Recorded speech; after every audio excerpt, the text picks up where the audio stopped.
Hi అండి. జర్మనీలో ఎంత ప్రయాణం చేసినా అలసట ఉండదు ఈ పచ్చదనానికి. హాయ్ అండి, వెల్కమ్ టు మై ఛానల్. జర్మనీలో రేరిక్ సిటీ దగ్గర ఓస్ట్ సీమట్ సముద్రం మొత్తం కూడా ఆకుపచ్చగా కనిపించిందండి.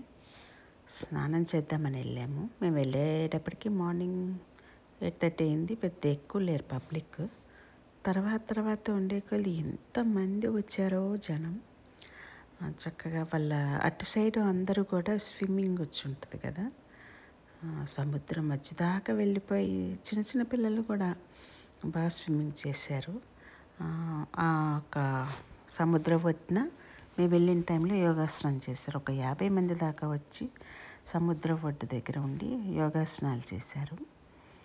ఎంతసేపు ఉన్నామన్న ఫీలింగ్ మట్టికి అస్సలు కలగలేదు. చాలా హ్యాపీగా అనిపించింది. ఎంజాయ్ చేసాం. మొత్తం 7 సముద్రాలు అంటారు కదా. నేను ఇట్లా ప్రయాణాలు చేయబట్టి అందులో అబ్రాడ్ వెళ్తుంటాను కదా, నేను 4 సముద్రాలు స్నానాలు చేసే అదృష్టం దక్కింది నాకు. మీకు ఎలా అనిపిస్తుంది చూస్తుంటే? నచ్చిందా? నచ్చితే లైక్ చేయండి. సబ్స్క్రైబ్ చేసుకోకపోతే సబ్స్క్రైబ్ చేసుకోండి. మరిన్ని జర్మనీ వీడియోలని అప్లోడ్ చేస్తాను. Thanks for watching. మీ కామెంట్స్ని తెలియచేయండి. నైట్ 8:30కి రిటర్న్ బ్యాక్. ఎంత ఎండగా ఉందో.